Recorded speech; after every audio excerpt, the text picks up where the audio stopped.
ओम श्री परमात्मने नमे। श्रीमद् भगवद गीता द्वितीय अध्याय 49वां श्लोक। दूरेण्यावरं कर्म बुद्धि योगा धनंजय बुद्धो शरणं मन्विच्छ कृपणः फल हेतवः।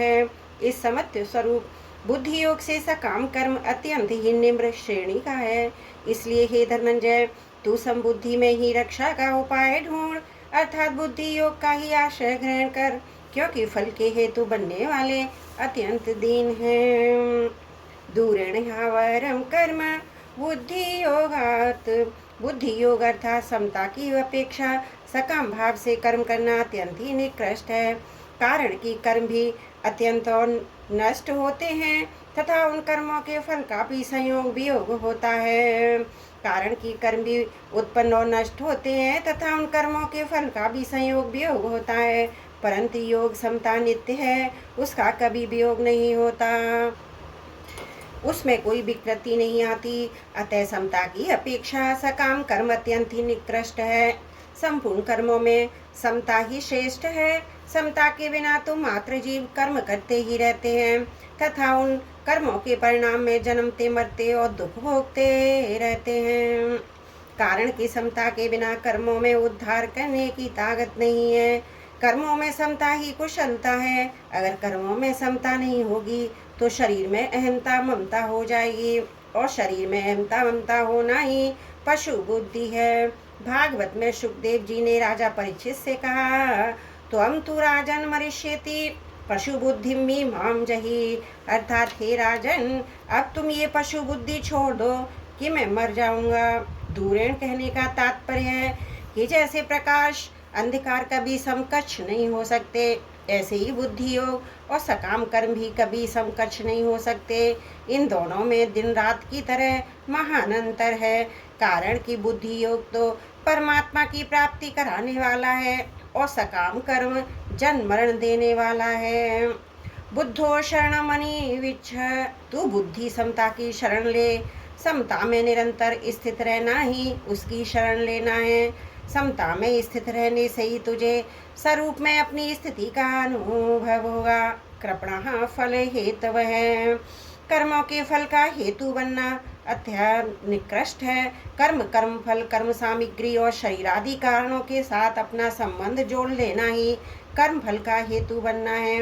अतः भगवान ने 47वें श्लोक में माँ कर्म फल हेतु है कहकर कर्मों के फल का हेतु बनने में निषेध किया है।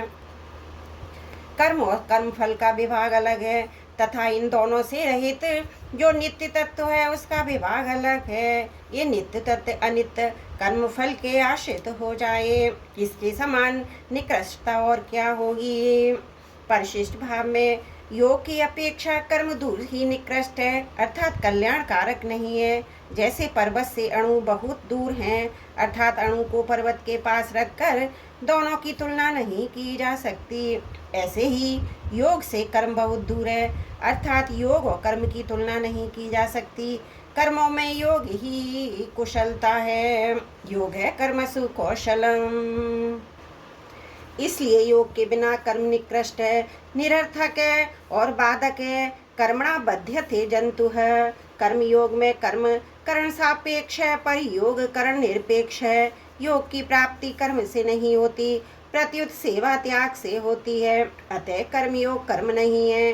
कर्मयोग करण निरपेक्ष अर्थात विवेक प्रधान साधन है। अगर सेवा त्याग की प्रधानता न हो तो कर्म होगा, कर्म योग होगा ही नहीं। समता तो परमात्म की प्राप्ति कराने वाली है, पर सकाम कर्म जन्म मरण देने वाला है। इसलिए साधक को समता का ही आश्रय लेना चाहिए, समता में ही स्थित रहना चाहिए। समता में स्थित होने से वह दीन नहीं रहेगा, प्रत्युत कृतकृत्य ज्ञात ज्ञातव्य और प्राप्त प्राप्तव्य हो जाएगा। परंतु जो सकाम भाव पूर्वक अपने लिए कर्म करता है वह सदा दीन बद्ध ही रहता है। गीता में कर्मयोग के लिए 3 शब्द आए हैं, बुद्धि योग और बुद्धि योग। कर्म योग में कर्म की प्रधानता नहीं है, प्रतीत योग की प्रधानता है। योग बुद्धि और बुद्धि योग तीनों का एक ही अर्थ है। कर्म योग में व्यवसायिक का बुद्धि की प्रधानता होने से इसको बुद्धि कहा गया है। विवेक पूर्वक त्याग की प्रधानता होने से इसको योग और बुद्धि योग कहा गया है।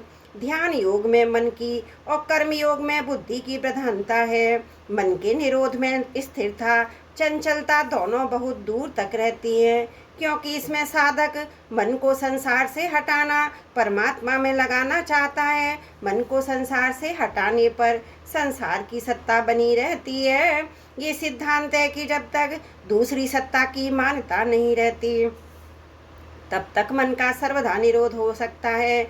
इसलिए समाधि तक पहुंचने पर भी समाधि और व्युत्थान, ये दो अवस्थाएं रहती हैं। परंतु बुद्धि की प्रधानता रहने पर कर्मयोग में विवेक की मुख्यता रहती है।